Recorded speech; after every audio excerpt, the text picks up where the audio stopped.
Everyone, and welcome to Press Coverage, the second season of Press Coverage. That's season 2 on the Going for Two live network. Kicking off this should be great off season here in the 2022 is the founder of Flurry Sports at Fantasy Flurry, Mr. Zach Brunner. Zach, thanks for joining me here. No problem. I'm happy to be talking to you, actually see your face and talk to you. We've kind of crossed paths a few times. Thank you for having me on, especially for the debut of season 2. It's an honor, pleasure, an honor is all mine. Thank you. Well, and honor and pleasure. And yeah, part of the time I was with Going for Two before I really got into a lot of the live stuff I do. I was part of the Flurry Sports team for one NFL season, I believe. So I was gracious enough to be part of the team. I think helped open doors. Some of the stuff I'm doing with full press coverage, for instance, podcast wise, came about. I believe the first time I ever went on a podcast was actually you and Jake had asked a couple of us on to the Flurry Sports podcast. So got to talk. I believe it would have been probably August, 2018, talking preseason. Yeah. So yeah, that's so again. I figured, helping giving that start was a great time to bring you on to help kick off and start this season. Absolutely. Yeah, that was a while ago. That was a couple places ago. Just thinking about that podcast in particular. Jake and I joke, we took just a hiatus out of nowhere. And during the time we were off, Alex Smith almost died. Alex Smith came back. Alex Smith retired. And so that seemed like forever ago. And you were even before that. So yeah, I guess honestly, I've probably known you the entire time, pretty much the entire time I've been doing fantasy sports stuff. Probably pretty close. Yeah, because it would have been those. It's funny, we just talked about the Olympics, but I think our first interactions came because I found someone else that was actually tweeting about Olympic curling at the Pyeongchang Olympics in 2018, which kudos to John Schuster and Team USA for getting that Olympic gold medal. I know it came at the expense of Canada in the semifinal, which that was an incredible game. But so I think those were some of our first interactions, I believe, and then the rest is, well, now it's history. Now it's been put on tape officially on this live stream. As is the U.S. curling team. That is history as well, and you got your revenge. So that was, it came back around, and we're still standing. So, yeah, not many people. Hey, we respect the sport of curling. We're not here. I'm still a fan during the lows, and Canada obviously got a bronze. So, that's not necessarily a low, but we're going for gold here. So, yep. That was, what a time. What a time to be alive. Yeah, no, it's for sure. It's been great. And again, so curling, fantasy football, all that together. It's all going into sports. And again, Flurry Sports. So I know here Going for Two, it is a lot of fantasy football, but do cover other sports, and Flurry Sports no different. So Zach, what were some of your first sports memories? We're going to go all the way back, and as we like to do here on the Press Coverage Show. Yeah, you asked me this, and my memory is terrible anyways. So I'm like, oh man. How far back can I go? And I actually went fairly far, so I'm proud of myself. I think both of these are 2003. So I would have been in second or third grade whenever these happened, I guess. First one, everyone knows it. 2003 NFC wild card Packers. Hasselbeck. We want the ball. We're going to score. I do remember that, and I remember wow, this guy is a moron. Why would he? Why is he doing this? What a fool. And that, honestly, that really sparked my love for football. I remember just the room and everybody is like, whoa. Everyone loved Hasselbeck where I was too, because obviously former Packer, all that. But everyone's like, you shouldn't be doing that. All of a sudden, what a heel turn in front of the Lambeau crowd, Hasselbeck, and then karma bit him. And the other one, I think, is 2003. I didn't look it up. But I remember, I think it's SummerSlam, The Undertaker getting buried alive by Kane and Vince McMahon. And then obviously, whatever short time later, WrestleMania 20, Undertaker returns in triumphant fashion. Undertaker was my favorite. So sports entertainment memory, I suppose, but that was also a while ago. It counts. The guests get their way on this show, so you can talk about whatever you want, really. Actually, I was playing with little monster trucks. That's my sports experience. That's all you get, Kyle. So no, but that's great. No, it's I think again we already covered curling, Packers, wrestling, and yeah, That's right. everything I know. Well, Will Harris is here. Evening, gents. Saying that, and Will, what a great transition, because kind of reminds me of you doing the plugs. And I'm pointing at the hat specifically, so you get all this great going for two gear. This Packers shirt. I love the Packers. This shirt really does say that. I'm sure Zach approves of that feeling. And if you want to get this shirt in particular, or any of the great gear from Viridian Global, which our one of our viewers here, Will Harris, is the co-founder of. Similar to Zach, founding Flurry Sports. But yes, so ViridianGlobal.com. You can also go to goingfor2.com/store for the Going for Two collection specifically. But yeah, all that great Viridian gear. And if you want to comment, just like Will did, and let us know, please join us on Twitter, Twitch, and Facebook, all the Going for Two live pages there, because you can watch on our Going for Two Twitter page, but we can't see the comments. So if you do want to interact with us, again, YouTube, Twitch, and Facebook are the places to do that. But yeah, so again, the love of the Packers. So Zach, maybe not at the earliest, but what are some of your favorite Packers moments? Again, sorry to make you go back in the memory again. This will be the last question of that nature. No, this is good. It's a good brain workout, trying to overcome the concussions here to find some sort of memory. So I'm proud of myself for this. But so I think my favorite one, the stakes were low, but for whatever reason, Brett Favre Packers were playing the Broncos, probably 2007, 2006-ish. McCarthy was the head coach. I know that because once McCarthy came on board, I was pretty much out. Even my sixth grade self, I was like, my sixth grade teacher went to his opening press conference, gave me the notes, like, this McCarthy dude's a stooge. So I was out. I'm like, okay, flipping my fandom to the Broncos for a minute, but I do love Brett Favre. And what did Brett Favre do? The game went to overtime. First play in overtime, 82-yard bomb to Greg Jennings, touchdown, walk-off touchdown. And I just remember being in awe, like, can I swear? I'm sorry. Can I swear or no? I think you can. Jeff, I guess the YouTube thing is the only thing, that the issue. So I won't swear. I'll censor myself. But I was like, this Brett Favre guy. You know what I mean? Like, I love Brett Favre with a dying passion. And he just reminded me, like, hey, this is bigger than Mike McCarthy. Like, just love us for a little bit. So that's probably my favorite Packer memory. The other one, BJ Raji pick 6 NFC Championship. It's hard not to love that. As a big guy, as a defensive lineman, like, big guys everywhere were happy, whether you were a Packer fan or not, I feel like. Well, and I guess, and this is something I may talk about in future episodes, but what do you think of the hashtag Thick6 becoming so popular this year on the lineman touchdowns throughout the NFL this season? I'm happy there's a spotlight shined on it, especially after, I believe the hashtag became popular after the Miami Dolphins offensive lineman touchdown, a time after that. But Tua just completely threw his offensive lineman under the bus after that in the post-game presser, saying, oh, he was trying to be an athlete. Like, no, Tua, learn to throw a football. Like, you suck in your own right. Like, these are specimens. Just because we're big, just because we're thick, doesn't mean we aren't physical specimens out there. So, Thick6, whatever it be, fine.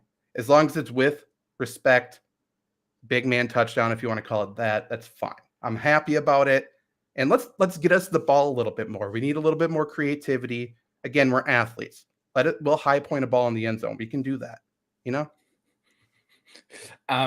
it's just, I didn't actually, usually like to get the guests prepared, so list out the questions. But off the cusp, I know you've had some experience with offensive line coaching and stuff like that. So do you want to talk about that at all? Sure.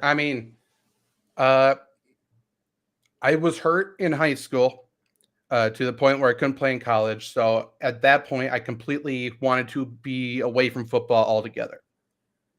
So I went to a college that didn't even have a football team by design because I didn't even want to be tempted into football. That didn't last very long. I ended up going to a D2 college across the bridge to help. I took a coaching class over there first, and then I was coaching their football team helping out with the offensive linemen, doing stuff there. Then I got a job with a semi-pro football team, coaching top-ranked semi-pro football team in the nation, coaching D1 players, coaching former NFL guys. And yeah, man, like coaching is definitely in my blood. Coaching, my happy place is when I'm coaching on the field, if I'm not playing on the field. So yeah, I mean, yeah, I don't even know what to say about it. I love offensive line. I love defensive line. If anyone wants to talk about like the little aspects about that coaching, about that, right now I'm pretty much like a freelance coach going around to different high schools in the area during the summer, skating by the state football rules because there's only a certain amount of contact days coaches can have with their players. So I'm sort of the freelance hire. Like, hey, you know what you're doing, coach up these offensive linemen. And that is filling the need for now. But getting back into coaching, once I have time, is probably going to be at the top of my list of things to do.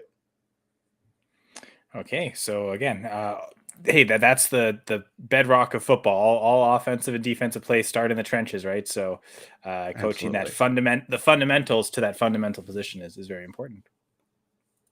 Yeah, I mean, just looking around the NFL right now, you can't win a Super Bowl. You can't win anything if you don't have a good offensive line, and that's showing quite a bit. Teams with good offensive lines go on in the playoffs. The Bengals somehow were the exception, but it kind of obviously culminated and bit them in the butt in the end. And I would, the thing with the Bengals, as much as tons of sacks, I don't think that line is absolutely horrible either. Like it's not like if you look at like especially the run blocking, they're about average. If you look at Football Outsiders, their adjusted line yards, believe they're 15th. So it's, maybe some of that is on Burrow holding the ball too long. I'm sure, watch some of those games. Some of those sacks were on the O line. A lineman kind of missing the assignment. The center maybe going the wrong way in terms of where the double team is. Like there's some things that can get fixed, but yeah, I think ultimately it's not a complete disaster of a line. Like we're Packers fans, maybe we can rip on the Bears a little bit. That's one where they allowed a lot of sacks and the run blocking was bad too. So it's like, there's a lot of reasons, but you can maybe say that the O-line is part of the bigger part of the problem. Not to say the Bengals won't address it either, but yeah, I think just rip on the Bears. Why not? Yeah. Also, the Bengals, they're so poorly coached that if you have a poor offensive line, if you're giving up sacks, they gave their offensive line zero help all season long. So it truly was the big guys against whoever. They didn't ship with their tight ends very often. They didn't do much in terms of running back protection. And then Burrow hung on to the ball a little bit because he wants a home run. He wants a touchdown. He wants, the big play, every play, as does every young quarterback who's only had success in his life, basically. So to your point, talent-wise, they're not the worst in the league. But boy, they don't do a single thing to help them either. Yeah, there's some Zach Taylor coaching things. We could talk about the O-line. We could talk about the lack of Joe Mixon on third downs for a lot of reasons. I mean, not having Mixon as a talent running routes. And I mean, when he's out there, it's dump off passes. Like he caught 5 passes in the Super Bowl for 1 yard. Right? Like that tells me that he didn't run one route at all. It's just always just staying out in the flat if you need it, because again, Rams pressure is going to happen. But yeah, what was that all about? But also the predictability, right? Like, and if you're going to always bring Samaje Perine in every third down, you're always giving the defense a chance to substitute as well. So there's a lot of reasons why that constantly doing it every third down, very predictable. So there's some things that I think the Bengals can clean up coaching wise. Maybe they should learn from you.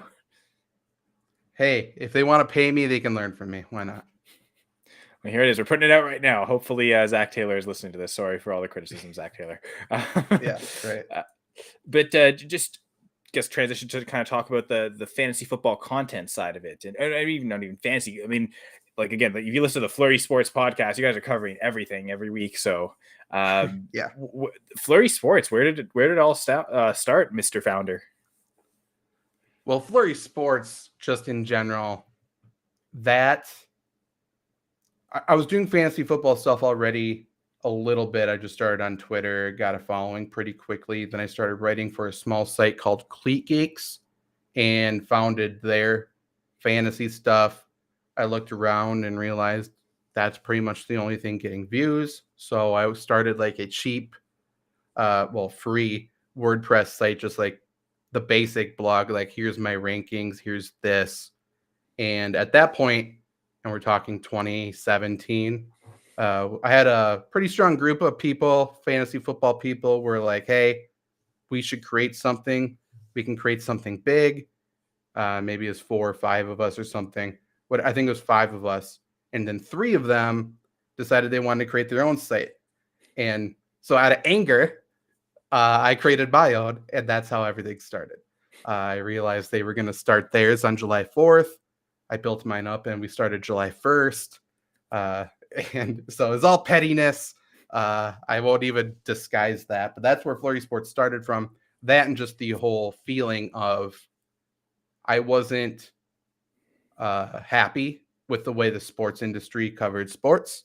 It was certainly narrative over anything else. It was what's going to get us clicks. Let's mention LeBron at least 3 times per day, regardless of the season, just so we can get people riled up. And then now every, show on ESPN is First Take, essentially. I didn't like that. So I wanted to take back the whole true sports analysis over everything, accuracy over everything. So all that culminated to me creating Flurry Sports. And we're still doing it. We're still going strong and loving it. Obviously, this is all I do. This is my full-time job now, is just sports creation. And I'm very happy for it. Yeah, I guess closing in on 5 years in the summer. So kudos to that. Yeah. Thank you. Thank you very much.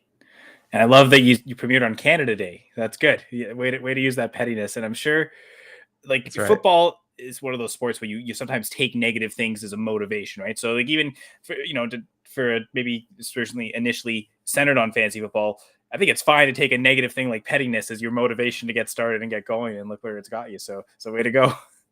That's my life to a T. Oh, you don't think I can do it? So then I go and do it. So whatever I could do to self-motivate, to get myself going, there's always a goal in mind, always something.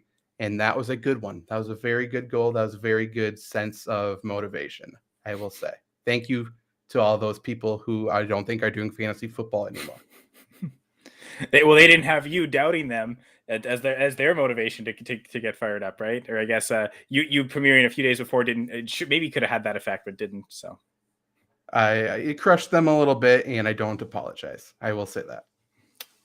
It's a competition, right? Everything is a competition. So absolutely, that's why we love fantasy football so much. But I guess so. And I guess you've already named a few sort of negative influences, right? The people that, not just that those group individuals, but like the negative sort of influence in sports media in general. You're seeing so many instances of it not being the way you want it. And you're like, you kind of figure out how to do it based on what you didn't like that was being presented. Mm-hmm. But are there any actual positive influences? Like, did you recognize anyone at all that was doing something that you enjoyed? And it doesn't even have to necessarily be sports, but just in terms of a content creator doing it accurately, like you said. In terms of people actually being in the industry that influenced me, I will say Matthew Berry, I believe. I don't necessarily agree with, his tactic or agree with what he does, but he showed everybody, I think, that you don't need to be the button-up tie person, talk like you have a stick up somewhere. Like you can talk conversationally, you can write how you talk, you can do this, you can do that. And that was motivating. Like, okay, this guy's actually having a career in sports media, in actual journalistic media, whether you want to consider that journalism or not. But he is just talking writing like we talk, and he's just a guy. And that was motivating to me, and that's what I wanted. Coming back to my hometown must have been the break during freshman year of college. It was my former government business English teacher. I was a small town, so they did it all. A town of 800 people. So he basically asked me like what I wanted to do because I was going for business and sports management, and he's the one who gave me the push, just saying, "Hey, what do you actually want to do?" And I remember saying, "I want to just talk fantasy football all day. I want to do what Matthew Berry does." He's like, okay, then why aren't you doing that? So then that's basically the kick I needed. Like, okay, I guess, sure, why not me? And that's when I started my Twitter account. That's when everything kind of, did its thing, I guess. So him in general was my biggest influence for everything, I would say, in terms of my writing style, in terms of how I approach things, in terms of me being interested in business. It was all that same teacher for sure.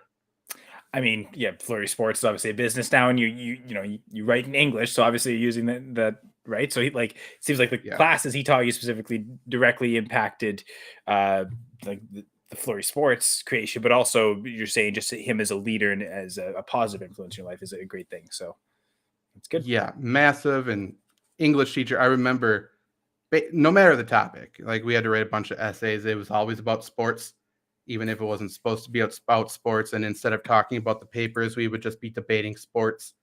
I remember one of my articles was the 96 Bulls is the greatest basketball team of all time. And he gave me an A, but instead of talking about my grammar, he just basically scolded me saying the 86 Boston Celtics were much better. And that's, again, like that, it was nothing but sports in his classes for me. And he showed me how I can get sports into business, how I can fit sports into English, and all of that. He's the man. I'm still in touch with him to this day. He's the best. Awesome, great to see those relationships so strong. That's great. Yeah, 100%. Funny because you did mention a few things that kind of could be considered this, but advice you'd give to anyone who's trying to start out with their own content creation. I think even advice, the questions, right? Like, why aren't you doing it, right? Sometimes the questions you Yeah. ask yourself could be good, but anything else you want to share?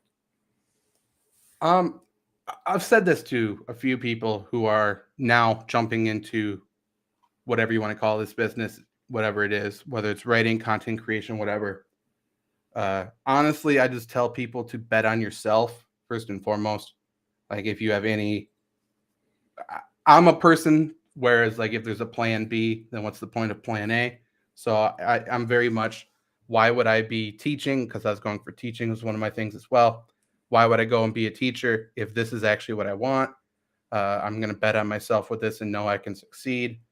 And I mean, it worked out. And one of my writers at Flurry Sports, one of my top people, he did the exact same thing. It's working out for him. So I would say definitely bet on yourself. And also, and this is important to a lot of people nowadays, just don't, this is cheesy, but like honestly, don't be anybody else. Like don't try to impersonate Pat McAfee, because if you try to impersonate Pat McAfee, it's not sincere for one, and two, he can be Pat McAfee way the hell better than you can. So like if you're trying to be a generic knockoff of anybody, there's so many people trying to be Matthew Berry still. There's so many people trying to be Colin Cowherd. There's so many people trying to be this, and it just doesn't come across as sincere for one, and two, it's just not entertaining. Like maybe it's the same reason why I don't like cover bands. I hate cover bands with a burning passion. Like I don't need to listen to you pretend to be the Beatles. It's fine. They're done. I'm cool with it. I just don't like generic knockoffs for anything. And I think that's how most people feel, whether they, maybe not for music, but for most things in terms of this media thing. I think that's important. And I would add almost a third thing, right? Like you were saying, like one, like don't do it because like people won't be entertained, but two, it's like the people who are like Pat McAfee can do a better Pat McAfee than anyone can. But like even if you can do it well, it's also got to be exhausting. Like eventually, you're gonna the jig will be up, right? The the Oz behind the curtain will be revealed. Right? Like you can't keep up something so ingenuine for that long. Eventually something will fall through the cracks. If you are yourself, you never have to worry about that, right? You're always just, but I mean, who you are can change and evolve over time. So just because you come out and say, I did this for this episode, I have to be this, my presented the exact same way. It doesn't, I don't think has to be the case, but yeah, find the I'm thinking in French, like the noyau, the center of the I guess the heart of it all and of who you are, and just build from that. Yeah, I mean, if you talk about what you're interested in, if you're saying things that you mean, it does come through. It totally does. If I am reading, I mean, a good example of this, and it's not something I'm proud of, I guess. If I was told to read a specific ad read for a podcast, and I was supposed to spell out the name of the website, and I spelled it wrong because I'm reading a script and I'm terrible at that. Like, I'm terrible at falling in line, following the rules, and pretending to be something I'm not. So, yeah, I think that's how a lot of people are. Maybe not necessarily misspelling. I think it was the word seller, Cellar. I know how to spell it, but I think I did one L or something. But, maybe that's a hint of who it was, I guess. I don't know. But yeah, be yourself. I'm bad. I'm bad with double consonants, I will say. So I couldn't even remember if there were two L's there. Yeah. I won't forget. I tell you that. Yeah. Once you've done it enough, and it's been pointed out that there's that mistake, you won't make that mistake again. It'll be any other word though. Seller's locked 100%. in a cellar. You've got that one locked down. There you go. 100%. That's right. So I guess next question was favorite hobbies. I guess sports is a lot of them. So is there anything outside of sports? Yeah, and I don't do as much as I would like, but I love fishing. I love hiking. When I lived up in Superior, Wisconsin on Lake Superior, that was easy to do that stuff all the time. Literally like 5 minutes away from the lake, 10 minutes away from a state park to do anything. That, if I'm not in a sports stadium on a field doing something like that, the water is definitely my happy place, being on the lake, doing stuff like that. And that is for more than one reason, I guess. Water is refreshing. And definitely, that's another thing. Hey, if you're just grinding in content creation, definitely find your release too. Like, you need to balance it out. You need to have a work-life balance. And I am absolutely horrendous at it. But that's something everyone needs to work towards, because, again, you're going to burn out. And boy, did I before. And we're not going to do it again. I promise that. Zach Brunner, not Zach Burnout. Right? Like, you don't want to use it on Yes. that much. No more sleep deprivation ending up in hospitals. We're done with that. That was an old chapter. Old Zach. We're good now. I almost thought you were going to say, like, if you're in content creation, make sure you're drinking water while you're writing. Like, you don't want to forget to do that. But, like, yeah, you're right. Like, simple as things like that, but also the big picture things of sleeping and eating properly, like, super important. I feel like, I don't know if this is done on purpose. Maybe in my brain I did, but to ask the question of advice and then hobbies after does seem natural, because part of the advice you're saying, like, the balance between the two. So I say, I should do that every episode, but I guess I already do. So good job there, brain. There you go. But yeah, definitely have a hobby. I'm really bad at it. I do, especially during football season, for enjoyment, for everything. I'm watching film on every game. I watch every game. And I'm sure I'm not super pleasant to be around in my personal life during football season, because I don't have that balance as much as I would like. But, summer's coming. I don't ice fish, even though I'm in Wisconsin. I don't have time for that. But once summer comes, fishing and hiking will be good to go. Yeah, up in Canada, everyone I know that fishes year long, right? Like, ice fishing is just as popular as water fishing. Yeah, I guess ice is water, right? The non-ice fishing. I get it. It's like PPR score. What do we call non-PPR score? We got to find a way to say it instead of just non-PPR, right? Standard seems boring. It's a good point. Didn't think about that, but that is a good point. Something we don't know yet. And I guess the next question is there something that the fantasy community and everyone, I guess the Flurry sports community too, is there something that they don't know about you? Is there a secret that Zach has been waiting till this moment to reveal? I don't think I share much about myself, so I'm sure most things are a secret anyway. I don't think people know my background in football, and I think that's fine. But aside from coaching, I mean, like, I took sports economic classes with people who worked in the NFL, teaching me economics. That was another career I thought I was going to do. I thought I was going to be a sports economist. That didn't last super long, but that was a thing.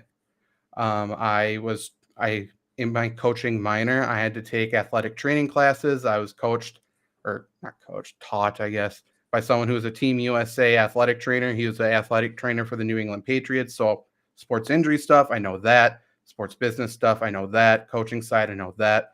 I know people in the NFL right now doing stuff. Obviously, former players that I coached are in the NFL. Pretty much every angle in terms of football I have covered, and it makes me think about the game very, very differently. And I think nobody truly knows that or gets that. And it definitely makes me unique, I would say, and not always for the right reasons. But like when I'm complaining about something, understand maybe I know something is going on too, I guess. Fair point. But yeah, so now maybe people know a little bit more now that they've I guess That's right. not that you offensive linemen want to do that, but you've released the block and let them in a little. Hey, every once in a while you got to do a lookout block for the quarterback. They get a little too the pretty boys back there get a little bit too safe. Unfortunately, the Bengals do that too often. Oh, that's what it is. They were not coached to not do that all the time. Maybe that's what it is. Well, they heard the interview that Joe Burrow likes to get hit because it makes him feel like he's in the game. So they felt, hey, if he gets hit every play, he's going to be ecstatic. He's going to be on the top of everything. And yeah, again, a balance. Have a little balance. Yeah, it can't be one extreme or the other. But I guess the timing of that, did he say that before or after he tore his ACL last season? I think it was before, but who knows? Who knows with Joe Burrow at this point? Maybe you try a burrow or bury the clip there, and so that no one don't use that against him anymore. Yes, 100%. Talking about NFL players, I know you've heard you do interviews before with is it Jordan McRae? I know it's one of the McRae brothers. Yeah. Yep, Jordan. Oh, I got it right. Good job. But yeah, so clearly you're comfortable being around or interviewing, interacting with NFL personnel, people, players. So is there someone you would like to interview that you haven't had a chance to yet? Is there someone on the wish list? There's someone new on the wish list that I didn't realize how bad I wanted to interview him until last week. Speaking about Pat McAfee earlier, Brock Lesnar is the dream interview guest. I feel like I have so much in common with him, just mindset wise. And if I ever got to sit down with him and talk to him and he breaks kayfabe, that would be incredible. Massive fan of Brock Lesnar my entire life. My next door neighbors, here's a connection. My next door neighbor's cousin was roommates with Brock in college. So he had like Brock Lesnar stuff all over his room, pictures with Brock autograph stuff all over. And naturally, little jealous as a second, third grade guy. He's got the WWE champions autograph stuff and pictures with them. So I would love to have a Brock Lesnar interview, especially where he's at now, which is a Canadian cowboy, I guess, is basically what he is in real life. He must live in Calgary then, right? If he's a Canadian cowboy, that's where they all are. He's in Saskatchewan, I guess. I don't know. I guess that would also make sense. I'm just thinking of the Stampede. Right. Calgary, just cities in Saskatchewan aren't too far from Calgary, so you can ride on over in not too long. But I guess you 100%. Also have the in on Brock Lesnar now, so like that's a wish list that isn't so like there's a possibility maybe you pull that connection like, hey, former college roommate, can you get Brock Lesnar on? I'm sure I'm sure their relationship's still solid and he talks to all the time. Yeah, I'm sure it's great. I think they were both wrestlers, so maybe there is a slight chance they're Facebook friends. I can't imagine Brock Lesnar has a Facebook, but who knows? Maybe I'll kick the tires on and see what's up. I feel like wrestlers and UFC people, they break their Facebook often. I don't know. Maybe. There you go. Sure. I just did pick. I don't believe Brock has internet in his Canadian house, is what I imagine. But I could be wrong. I'm not sure. I mean, clearly I have internet here to talk with you. But I mean, in Canada they have it, but deep enough in Saskatchewan, there's there's nothing, just empty fields, no power lines, anything. Yeah, maybe. I think it's a real chance. Knowing what I know about him, there's a chance he does not have internet. What a revelation that would be if he ever figured out what the internet was. But I guess before we get to the fantasy stuff, is there one revelation that you have had that you wish you would have figured out earlier in life? Yeah, that's a tough one. I mean, if I'm being super business sense wise, I would just say like tell my high school self, like, hey, you actually can have a career in fantasy sports, in sports betting. That would be a big thing. But I think it truly goes back to what we talked about earlier. I've been pretty good about always being myself, but there's obviously been times where, trying to be what I think people want me to be, and realizing like, hey, just be yourself and it's cool. If those people don't like it, they're not in your life anyways. I think that's probably the biggest thing. And it saves you a lot of time once you realize that too, and energy and effort and everything we've already talked about. And that goes beyond just content creation. Like we were talking earlier from like when Yeah. you're presenting yourself, but like really if you're just be genuine to all your interactions and all aspects of your life, and you should be happier in a lovely life. Love, big heart. Right? Yes. 100%. 100%. All right, so fantasy football questions. So Zach, what are your thoughts on the zero RB strategy? It's become quite popular and talked about a lot over the last few years. So yeah, well, we already know where this is going just based on your facial expressions. So in case anyone is just listening on audio, but here is the answer. Yeah, I understand where people are coming from, and I understand running back is, you get most contacted skill position player on the field. Injuries are the highest, turnovers the highest. I get that. I think that's so dumb. I think zero running back is just not a good strategy whatsoever.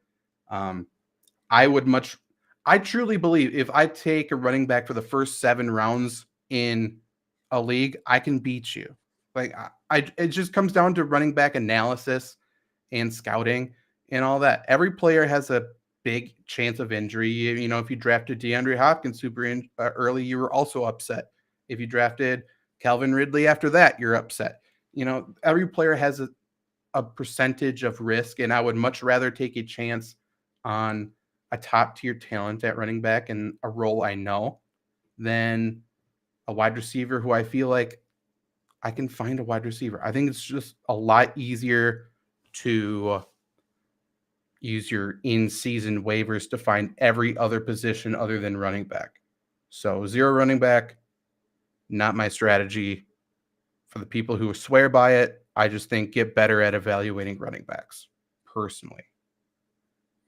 I would say the one thing I have heard from like those perpetuating that strategy is the late round running backs. Like, oh, this is a zero RB. Like, last year would have been James Conner, Devin Singletary. I'm someone that likes to draft a lot of running backs early, and I ended up with a lot of James Conner and Singletary. Like, there's ranges to take them.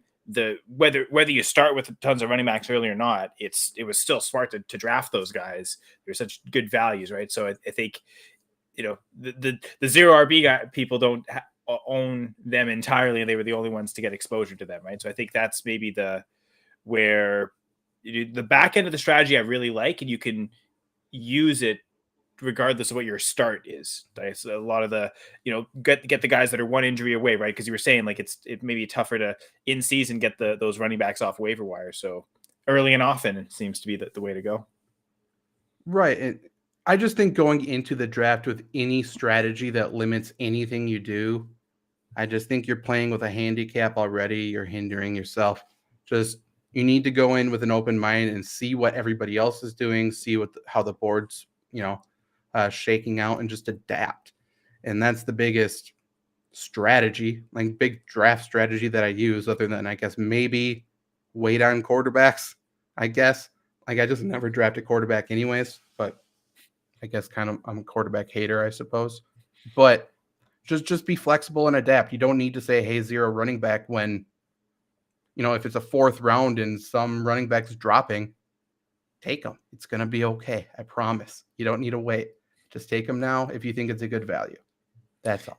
And that's not to say that the opportunity may present itself where the best value ends up being a team where you didn't take a running back until the 7th round. Like, end of the 1st round, that turn, no running backs are there, and 2 wide receivers or an elite tight end. It's, there are ways it makes sense, but yeah, if you're going into the draft beforehand, setting yourself up that I have to do this, I think the best kind of mentality to have going into the draft is I can do this. I can decide to fade running back if I want to, if it presents itself, or I can go all in and go 4 straight running backs to start the draft. I understand that as a fantasy manager, anything you want to do is there. It's your team to run and draft however you want. So I agree. It kind of takes the fun away when you're saying I have to do this going in.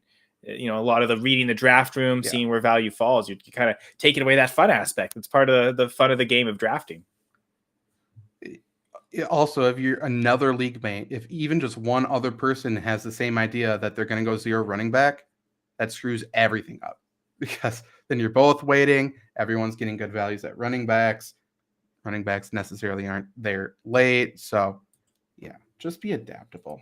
I don't like labels, I guess, but don't be a 0 running back person. Just have strategies. Have a whole docket of stuff you can do. Maybe you go 0 running a wide receiver. That's cool too. It's going to be okay. 0 to hero, right? That's right. Just figure it out. Because that's another strategy that's coming up is the hero RB, right? Like going 1 early and then you're not taking another one until the 8th, 9th round. Right? Like that's kind of, I've heard people say modified 0 RB. Hero RB just sounds, it rolls off the tongue a little nicer, I think. It does. It does. And if that's your strategy too, that's fine. I tend to find myself loading up on running backs early. Basically. Like if I have 1 wide receiver on my bench, I'm okay with that. I definitely, even if it's a 3 wide receiver league, I just am a person that I feel like we can find wide receivers every week. Pick one up and start them. I feel like just play the matchups and you can find somebody. And if you're trusting your evaluation on hitting on 4 or 5 wide receivers in the draft, you kind of trust that like taking these guys probably going to start the most weeks, understanding the wide receivers can, it's all about targets. If they're not seeing targets in a specific matchup, that they'll be quote unquote boom bust or inconsistent, right? And if you just kind of ride through those as well, but as you were saying, like you also chase the matchups, right? So understand that, like, again, the balance, right? Like you don't want to just go all in just because of a matchup, right? Oh, this player is the better match than this player. It's definitely them. I'm going to play in all my lineups over them. There's understanding where those balances are, and we're just trying to figure out how to score the most points. And don't draft Cortland Sutton ever again. He is the one that burnt me everywhere this year, and I was too stubborn to get off of him. But if you're going to go running back heavy, just don't draft Cortland Sutton. That's my only rule there. Yeah, I was definitely more in on Sutton in 2020 than the ACL tear. Kind of, I sort of said forget it to him. So I was maybe not as a heavy avoid as some other guys. I know I was highly touting this year. Just don't take Trey Sermon at all. Even in rookie drafts, like as much as the Kyle Pitts thing, for instance, where there was a point in the offseason where Kyle Pitts was being traded straight up for like these elite running backs and just like you could get anything you wanted. It almost got to the point where, okay, now he's no longer like, it's actually a value to take him 101 in a rookie draft because you can then trade him for tons of stuff you wouldn't be able to get in the rookie draft. Like it, so it's, right. But even in rookie drafts, Strierman was still going too high with that mentality. Right. So that was an easy avoid. I wasn't so much touting to avoid Sutton as highly as that, but I was definitely more on team Jerry Jeudy going into last season. So I don't know if like you were probably feeling more Sutton over Jeudy. Mm-hmm. Yeah. I mean, my whole thing was I heard from a source like Sutton's health and I felt confident about that. But then I saw Teddy Bridgewater throw and I felt a lot less confident. So that also happened. I mean, with him, it was an early ACL tear too, right? Like, so he had going into week 1 had almost a full year from the tear. So I think it was one of those where we weren't maybe so concerned. I guess it's funny because who wasn't a disappointment there? I guess it was Tim Patrick, right? Like everyone else disappointed in Denver pass catching wise, and Tim Patrick and Melvin Gordon were the ones that actually didn't disappoint people. Man, yeah, it's all about, I don't know. I felt who I was really disappointed was Noah Fant. I felt Pat Shurmur was going to just get him easy catches over the middle, maybe have like 100 catches for like 600 yards because that's Pat Shurmur's way. But he didn't even do that right. So it's a new era in Denver, though. Don't worry. It's going to get better, probably. maybe. We'll find out later. Stay tuned. Yeah. But just talking about the things you do like. So, do you have a preferred league format? Uh, in a perfect world, I love 16 team. I love PPR. I love super flex. If I can get a PPR 16 team super flex, like that's my favorite by far. It takes more strategy. Obviously, you have the flexibility with super flex. PPR gets more points for the lower tier people. I think that's way more fun. And I've been playing in bigger leagues the past few years. So then this past year, I played in a 10 team. I'm not even sure if I can play in a 10 team anymore. Like anything under 12, I feel like it's harder because there's so many people available.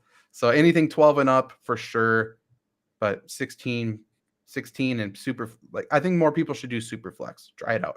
It adds a different layer of strategy for sure. For sure. So yeah, so I guess actually, and my next question was scoring settings. So you kind of already mentioned though, like with the PPR and Yeah. obviously the super flex is kind of a is it a format, is the setting, it kind of it draws the line there. But yeah, so okay, well yeah, I guess that covers both. And I would guess you're talking more from a redraft perspective as opposed to dynasty. Like, do you play dynasty or do you have a preference between the two? I prefer redraft. I play Dynasty, and again, I think it's 14 team super flex for that Dynasty. But I like Dynasty. It's different. Uh, it's definitely more heartbreaking when you go all in and don't win in Dynasty. So prefer redraft. But I like change too. So I like redraft. I don't feel like I am stuck with these people personally. It's fair. It's funny how so many people like that, right? Like, oh, I've got this team. I want to keep them every year. But you're almost thinking the opposite of I don't want to get tied No. down. Yeah, if I want to cut Antonio Gibson, let me. I don't want to be punished next year for cutting him. Let me just make this bold statement right now. Fair enough. Although I do like Gibson, so I don't know. Yeah, don't I like cut him him as in a leagues I'm player. in because I'll just pick him up. But yeah, that's Yeah, that's right. so actually, yeah, do cut him. Do cut him. I don't think we play in any Yeah. leagues together anymore. But yeah, I guess yeah. So the last fantasy question is your all-time fantasy QB one, running back one, wide receiver one, and tight end one. I'm not sure if I did this correctly, but I did it as like my favorite in terms of these are the people who have probably won me the most championships, who just continue to find their way onto my team over and over again, especially the running back, wide receiver, tight end. There's probably like a 4-year stretch where they were on every single one of my teams, whether that's the way they fell or if I reached for them.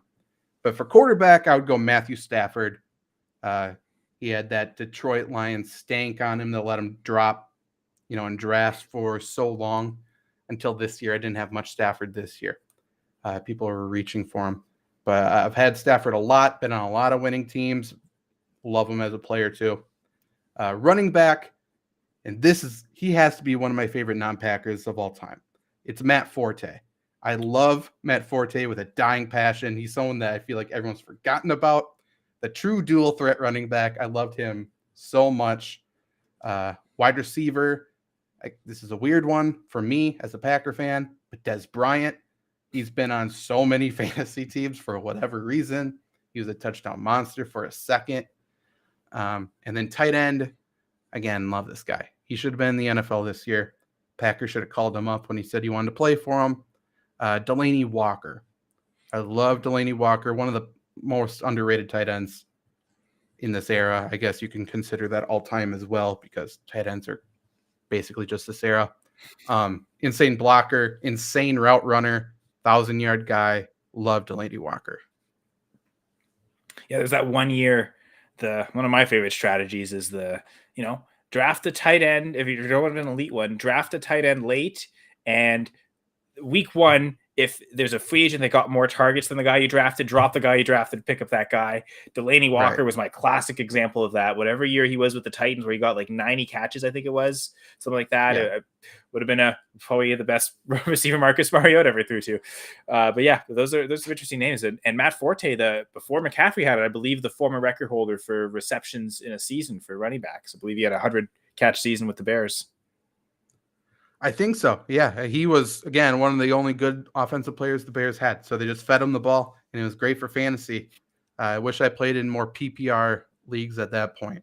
I feel like most were standard, maybe. I'm not sure, but yeah, love Matt Forte. I wish he wasn't a Chicago Bear. Well, I mean, you got to the end when he was with the New York Jets, so we got the couple seasons there. I still owned him then. I probably shouldn't have, but yeah. I do remember rostering him as well that year he was with the Jets. Yeah, lesser results, I would say. He was on the bench for moral support. Yeah, this thing, I think I won a championship with him, but not because of him. I think that was Yeah, DeMarco Murray. that's That right. was they flipped roles. I think I remember Murray with the Titans that year. I think it was his first year with the Titans, and they weren't sure because they just drafted Henry. It's like, okay, what's Murray's? Oh, he's now going to be in that first year. I believe he had 1,200 yards and double-digit touchdowns. Like Murray was awesome, so it made up for the fact that I might have taken Matt Forte in the second round with the Jets. So, yeah, Yeah. thanks DeMarco Murray. And thank you, Jets, for killing another career. Anyway, so yeah, high five to the Jets, and that's the final segment of the show, the high five segment. So top 5 of 5 different categories. I think the first Okay. 4 are generally the kind of the same ones I asked people, and the last one will be kind of specific for the guests. So start off with top 5 artists or bands. And I know you and Jake love your music on your podcast, all the parody songs. So I'm really curious for this one. Yeah, and I would say the top 4 were fairly easy. The 5th one could be one of like 30 bands or artists probably. But I'm going to go 1, Blink 182. I will always love Blink 182, whether Tom DeLonge's there or not. My entire life I've loved Blink. Number 2, John Bellion. Definitely one of the more current people. If you don't know John Bellion, you probably do. I truly believe the most talented musician right now. He's insane just from a producing or writing standpoint, if not everything else. One that's definitely not known, Quinn 92, kind of a similar genre as John Bellion, I would say, if you do know John. But Quinn 92, which is in Roman numerals, so XCII. You're welcome. Go listen to him. Then going back, Van Halen has to be number 4. And then 5, again, could be anyone. I went with Foo Fighters. And if it can be Foo Fighters / Nirvana, that kind of helps them out a little bit. But anything Dave Grohl does, I am completely for. We need to protect him at all costs. So Nirvana / Foo Fighters / Them Crooked Vultures / that one album he did with Queens of the Stone Age. Even Tenacious D. Why not? He did stuff right, with them too. Yeah, for sure. Yeah.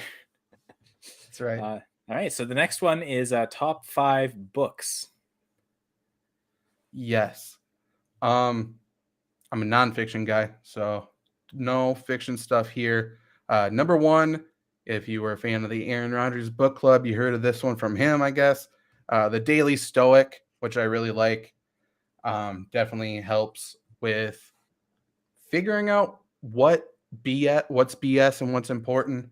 Sort of a meditative thing. It's a 1-page per day thing, which is good for me, someone who doesn't focus super well. Really good book to get you in the right mindset, I think. Number 2, John Wooden's Pyramid of Success. Especially when I was going for teaching, John Wooden is probably one of the biggest inspirations in terms of leadership, in terms of defining success for me, in terms of stuff, everything like that. John Wooden is the man, and obviously he's successful for a reason. Go listen to his TED Talk if you never heard that. That is insane. I think you might have 2. Find the good one. You'll know which one it is. 3rd, Outliers, Malcolm Gladwell. 4th, Art of War, Sun Tzu, the dude. And then 5th one again. 5th, it was hard to figure it out. This one probably had the most impact on me because I used it a lot when writing my thesis, but it's Lincoln's 100 Days. Obviously about Abraham Lincoln. It was about the 100 days between his essentially first draft of the Emancipation Proclamation up until the final one that he said, and how it changed in morphed and how things were manipulated in it with the war. Super interesting book. If you like Abraham Lincoln at all, definitely read that one. I think it's sheds a lot of insight into him as a person and into politics, I would say. He's a good person still. I will say that, but maybe he's not the golden child everyone thinks he is. I would get really cynical and say that's what all politicians are, right? And if he could be Yes. the best among them, but still among them, right? So it also sounds like maybe a little bit of, if you're working on something important, maybe none of us will ever work on anything that important as the Emancipation Proclamation, but if you are doing anything important, kind of the idea of what you have at the start may not be how it ends up at the finish, right? The evolutionary process of the work too. I wonder if that just kind of giving me the idea of those thoughts. Yeah. It just gives insight to something that's, everything one sees like a pure moral, right? Like, of course he wanted to free the slaves, and of course this is what happened, and this one sheet of paper, this one speech did it all. And he just spoke from the heart. That's what I feel like everyone is saying and think about it, and maybe that's not necessarily true, but also just obviously things didn't end there. And people forget there was a war going on. So I think it's really, maybe the first draft gets changed a little bit because, here's another 20,000 people died. And maybe we'll give in to the Confederates a little bit. It's a really good book, really good insight. Fiery Trials, another good Lincoln one. If you want any Lincoln recommendations, let me know. I only have about 25 Lincoln books. So You've got the link to all of them. Attaboy. There you go. Thank you and for the support and for going on. But not done with these high fives yet. So top 5 favorite movies. For people who watch or listen to the Flurry Sports podcast, they know I'm not a movie guy. So this is very tough. This is very, very tough. I'm starting to watch movies. That's something that just started like a couple years ago. That's not even a joke. It's hard to focus. But top 2 are easy. Remember the Titans and Radio. I love Radio. Underrated. Go watch it. Another football movie, kind of, I guess. But then Step Brothers is 3. I have Hoosiers at 4. And then 5th is Hercules. You said Zero to Hero earlier.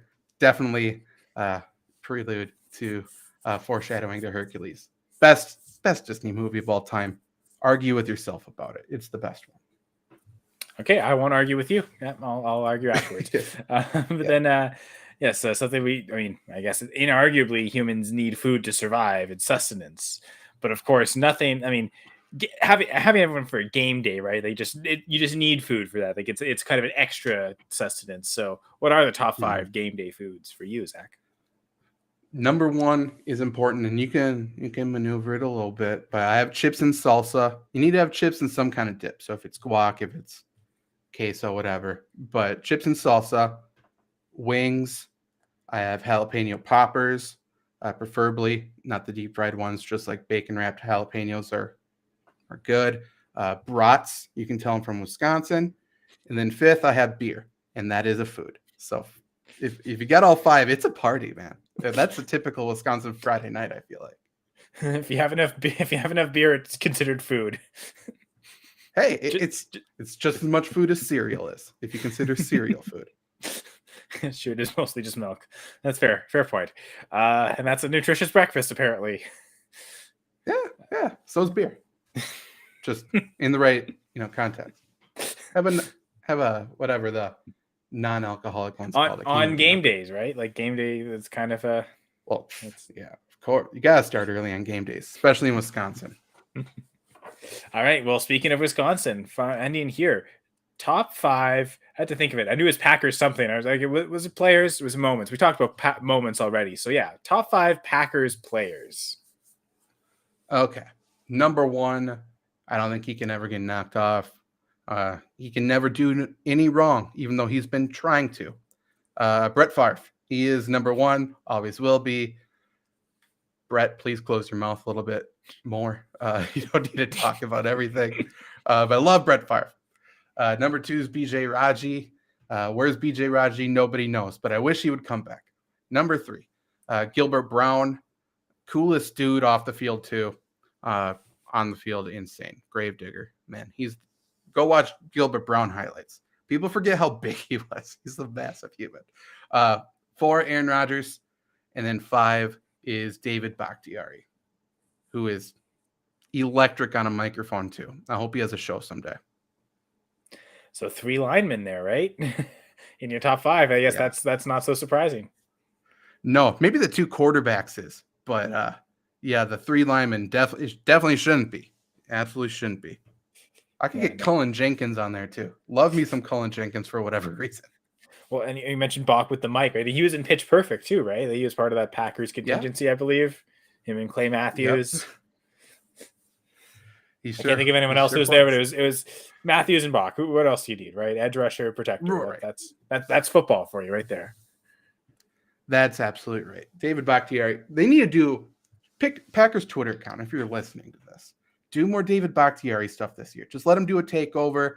You saw the Detroit Lions had a Jamal Williams show.